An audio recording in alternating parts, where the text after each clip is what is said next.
There are few images in the Christian world more universal and more sacred than this. The Madonna, doing what any mother would do, feeding her newborn child at her breast. Since the earliest forms of human expression, the breast has been front and center.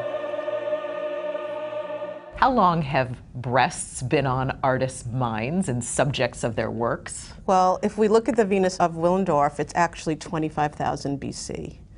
Beth Rosenberg teaches art history at New York's School of Visual Arts. We see breasts through art history because they're about the world, they're about life. More specifically, they're uniquely designed to feed human babies. Human infants are different from a lot of other mammals in that we don't have this kind of protuberant snout. And if we had really flat mammary glands and a fat infant trying to suckle that, it would be like kissing a mirror. It doesn't work very well. Science journalist Florence Williams, who wrote the book on breasts, says that researchers are still scratching their heads over them. Turns out that it's actually a really contentious debate about why breasts evolved, because breasts, as apart from mammary glands, are very unique in the animal kingdom. Other primates only have breasts while they're breastfeeding. But since human breasts typically show up long before they're needed for nursing, Williams says there's disagreement over whether they evolved for food or sex. There's been many decades of scholarship arguing that breasts evolved as sexual signals. And then the feminist scholars came along in the 1970s and 80s and said, well, wait a minute. Maybe there's something to do with how breasts actually work that might help women survive or help infants survive. And maybe the interest in breasts on the part of men came later. It's just a little... And it's a lot more than interest. Dolly Parton was famous for attributes other than her acting ability, as was Raquel Welch. And who could forget Halle Berry in that bathing suit? Magnificent view.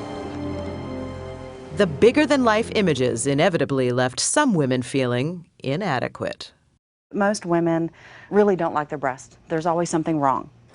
Few people understand this more than Mary Catherine Langhammer, a veteran bra fitter at Houston's Top Drawer Lingerie. They're too big, they're too little, they always want the opposite of what they have. It's no secret that women have been trying to improve on nature for generations.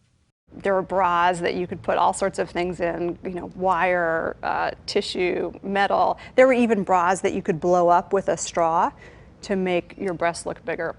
But permanent breast enlargement was a medical puzzle until a eureka moment 50 years ago in a Texas hospital.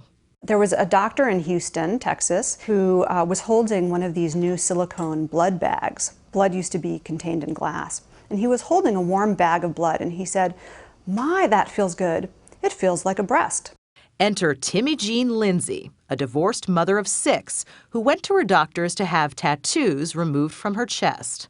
When they pitched her the idea of experimental implants, she said yes, but only if they threw in an ear tuck. The doctors agreed, and in 1962, Timmy Jean became silicone breast implant recipient number 1. Across the road from a Houston tank farm, Timmy Jean's house still stands. Come on, we're going in the house. Timmy Jean's still standing, too. And half a century later, the original silicone implants are still inside her. So how did they sell you on it? What did they tell you about it? Well, they didn't, I don't know. I think about that. I think I was just so comfortable with the doctors, and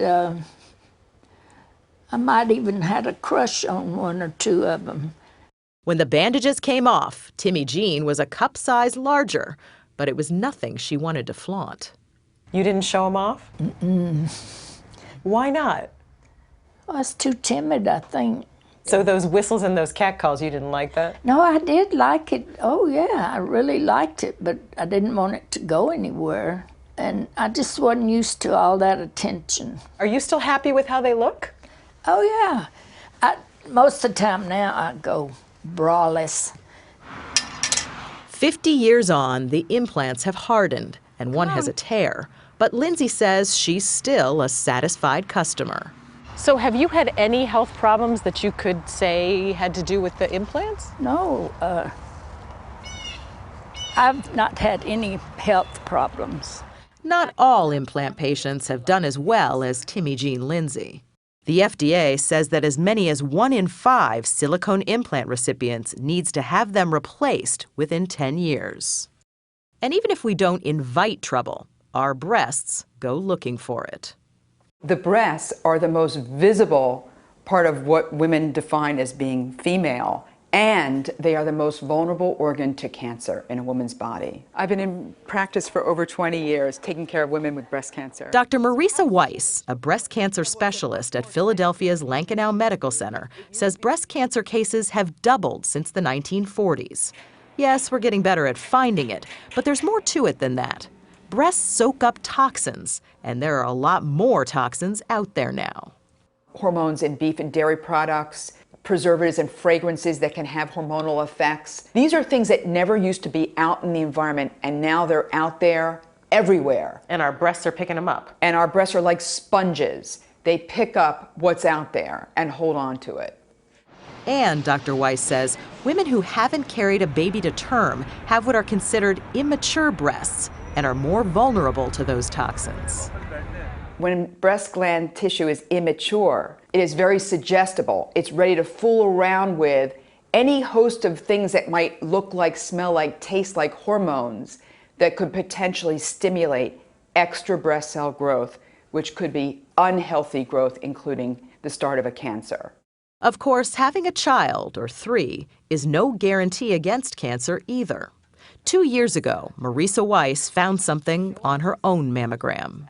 As soon as I saw the films myself, I knew that it was a cancer there. You looked at the films yourself? Oh, yeah. Was there a thought that went through your head when you saw that malignancy, when you knew? Grandchildren. I have 3 kids, and I want to see those grandchildren. Now back at work and cancer-free, Dr. Weiss is a stronger voice than ever for breast cancer prevention. We have to pay attention to this. We have about 1.3 million cases today worldwide.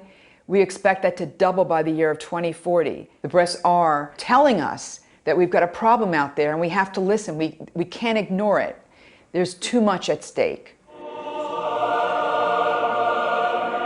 For all of our reverence and fascination through the centuries, the breast is still, in many ways, a mystery. But that, too, is changing.